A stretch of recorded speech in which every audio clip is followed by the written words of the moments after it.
బైబిల్లోని మా మహత్తర ప్రయాణానికి తిరిగి స్వాగతం. ఈ ప్రయాణాన్ని కొనసాగిస్తూనే మనం ఒక గొప్ప ఆధ్యాత్మిక మార్పును అనుభవించవచ్చు, కానీ మన చుట్టూ ఉన్న ప్రపంచం మారకుండా ఉండిపోవచ్చు. యాకోబు మరియు అతని కుటుంబ కథ, అలాగే దేవునితో అతని పోరాటం తర్వాత జరిగిన పరిణామాలు, దేవుని మార్పు చేసే శక్తి నిజమైనదే అయినప్పటికీ మనం ఇంకా పాపం మరియు దాని పరిణామాలు స్పష్టంగా కనిపించే పతిత ప్రపంచంలోనే జీవిస్తున్నామనే విషయాన్ని మనకు గుర్తు చేస్తాయి.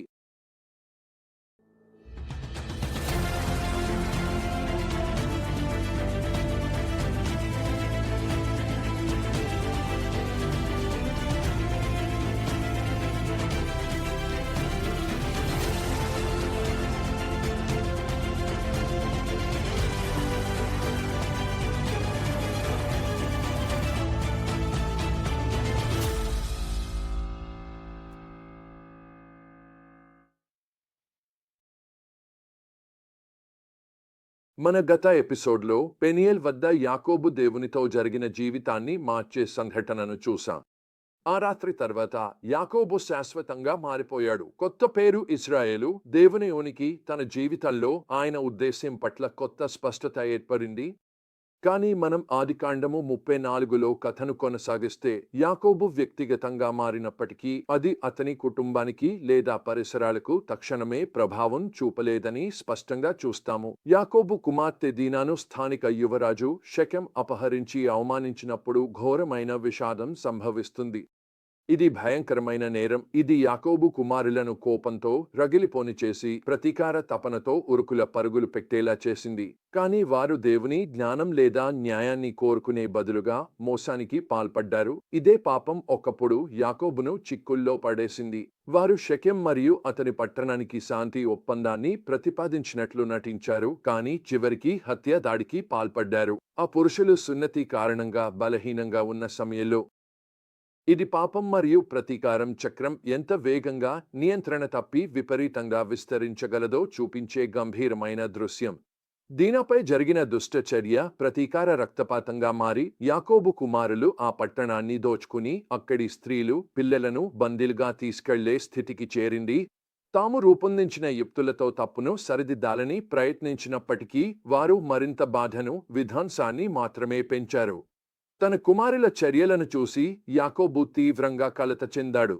వారి హింస ఎంత ప్రమాదకరమో, అది కుటుంబానికి ఏ విధంగా ముప్పుగా మారుతుందో గ్రహించాడు. మీరు నన్ను కష్టంలో పడేశారు అని యాకోబు జనముల గ్రంథం 34:30లో విలపిస్తూ చెబుతున్నాడు. ఈ దేశ నివాసులకు నేను అసహ్యంగా మారిపోయాను. నేను, నా కుటుంబం మొత్తం నాశనమైపోతాం. ఇది యాకోబు మరియు అతని కుటుంబానికి కీలకమైన క్షణం. వారు ఒక మార్గమధ్యంలో నిలబడి ఉన్నారు. వారి భవిష్యత్తు సంకటంలో ఉంది. వారు పాపం మరియు స్వయంనాశన మార్గంలోనే కొనసాగుతారా, లేదా వారు తిరిగి మారుతారా? పెనూయేలు వద్ద యాకోబు కలిసిన దేవుడు మధ్యలో జోక్యం చేసుకున్నందుకు కృతజ్ఞతలు. ఆయన యాకోబును బేతేలు తిరిగి వెళ్ళమని ఆదేశిస్తాడు. అక్కడే అతను మొదట దేవునిని కలుసుకున్నాడు మరియు దేవుని ఆశీర్వాదాలు, ఆయన సన్నిధి గురించి వాగ్దానాలను స్వీకరించాడు. ఇది గుర్తు చేసుకోవడానికి, పశ్చాత్తాపపడడానికి మరియు కుటుంబం దేవునికి అంకితమవ్వడానికి ఒక పిలుపు. యాకోబు ఈ క్షణం అత్యవసరతను గుర్తిస్తాడు. అతను తన కుటుంబ సభ్యులను వారి విదేశీ దేవతలను పరవేయమని, తమను శుద్ధి చేసుకోవాలని మరియు ఒకే నిజమైన దేవునిని ఆరాధించడానికి సిద్ధం కావాలని ఆదేశిస్తాడు. ఇది పశ్చాత్తాపానికి ఒక శక్తివంతమైన చిత్రణ. పాపం మరియు విగ్రహారాధనను విడిచిపెట్టి వినయపూర్వకంగా దేవుని వైపు తిరిగే ప్రక్రియ. కుటుంబం బేతేలు ప్రయాణిస్తున్నప్పుడు దేవుని కృపామయమైన రక్షణను మనం చూస్తాము.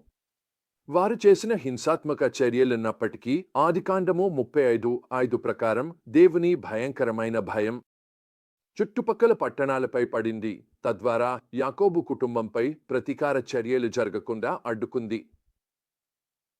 వారి వైఫల్యాల సమయంలో కూడా దేవుడు తన ఉడంబడిక వాగ్దానాలకు నమ్మకంగా నిలుస్తాడు.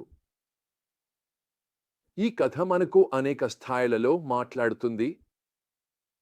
యాకోబులాగే మనం కూడా లోతైన ఆధ్యాత్మిక మేల్కొలుపును అనుభవించి ఉండవచ్చు. అక్కడ దేవుడు మనలను కలుసుకుని లోతైన మార్పులను తీసుకువచ్చాడు. కానీ ఆ శిఖరాగ్ర అనుభవాలు పతిత ప్రపంచంలోని లోయల నుండి మనలను రక్షించవు. మనకు ఇంకా ప్రలోభాలు, విషాదాలు మరియు పాపపు పరిణామాలు ఎదురవుతూనే ఉంటాయి. అవి మనవి కావచ్చు లేదా ఇతరులవి కావచ్చు. మనము ఆ లోయలలో ఉన్నప్పుడు మన పాత అలవాట్లకు తిరిగి వెళ్ళడం సులభమే. అదే కోపం, ప్రతీకారం, స్వీయ నివారణ లేదా మన స్వంత వ్యూహాల ద్వారా పరిస్థితిని నియంత్రించడానికి ప్రయత్నించడం కావచ్చు. కానీ యాకోబు కథ మనకు మరో మార్గాన్ని గుర్తు చేస్తుంది. అదే పశ్చాత్తాపం మరియు తిరిగి రావడం. రోమేనియాలోని హింసకు గురైన సంఘం దేవుని ప్రజలు పశ్చాత్తాపం చేసి తమ మొదటి ప్రేమకు తిరిగి వచ్చినప్పుడు ఏమి జరుగుతుందో చూపించే శక్తివంతమైన ఉదాహరణ. 1970లలో కమ్యూనిస్టు అణచివేత అత్యున్నత స్థాయిలో ఉన్నప్పుడు ఒక పాస్టర్ విశ్వాసుల మధ్య పునరుజ్జీవాన్ని కోరుతూ పిలుపునిచ్చాడు. అతని సంఘం మంచి సంఘమే, కానీ తన దేశం చీకటిలో మునిగిపోయినప్పుడు నిద్రలో ఉండిపోయింది. క్రైస్తవులను అపహాస్యంగా పశ్చాత్తాపులు అని పిలిచేవారు, ఎందుకంటే వారు యేసును అనుసరించినప్పుడు వారి జీవితాల్లో వచ్చిన విప్లవాత్మక మార్పు. కానీ ఈ పాస్టర్ ధైర్యంగా ఒక సందేశాన్ని ప్రకటించారు: పునరుజ్జీవం రావాలంటే పశ్చాత్తాపులు కూడా పశ్చాత్తాపపారాలి. దేవుడు ప్రజల హృదయాల్లో పనిచేశాడు మరియు సంఘంలో లోతైన పశ్చాత్తాపం జరిగింది. అంత కొద్దిసేపటికి దేవుడు తన ప్రజలకు పునరుజ్జీవాన్ని పంపాడు. పునరుజ్జీవం ఎప్పుడూ పశ్చాత్తాపంతో గుర్తించబడుతుంది. మరియు ఇదే విషయాన్ని యాకోబు మనకు ఆదర్శంగా చూపిస్తాడు. ఆదికాండము 35లో ఒక సంక్షోభ సమయంలో అతను తన కుటుంబాన్ని తప్పుడు దేవుళ్లను విడిచిపెట్టి నిజమైన దేవుని వైపు తిరిగేలా నడిపించాడు. అతను వారిని తిరిగి బేతేలు తీసుకువెళ్లాడు, దేవుని వాగ్దానం మరియు సన్నిధి ఉన్న స్థలానికి. అపిరవారు పునరుద్ధరణ, రక్షణ మరియు భవిష్యత్తుకు ఆశను పొందారు.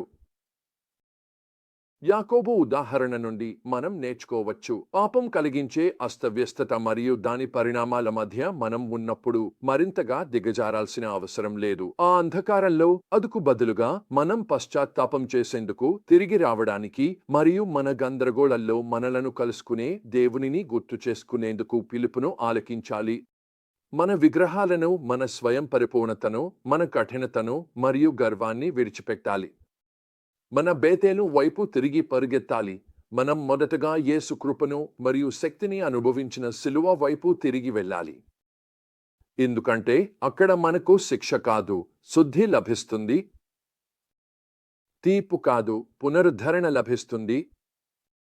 మన వైఫల్యాలను చూసి ఆశ్చర్యపడే దేవుడు కాదు, వాటిని తన మహిమ కోసం మరియు మన మేలు కోసం విమోచించడంలో నిపుణుడైన రక్షకుడు మనకు లభిస్తాడు. కాబట్టి మీ విరిగిన హృదయాన్ని తీసుకురండి, మీ భారాన్ని తీసుకురండి మరియు మిమ్మల్ని వెంటాడే పాపాలను తీసుకురండి. అవి యేసు పాదాల వద్ద ఉంచండి మరియు ఆయన మిమ్మల్ని ఒక పునరుజ్జీవిత జీవితంలో నడిపించనివ్వండి.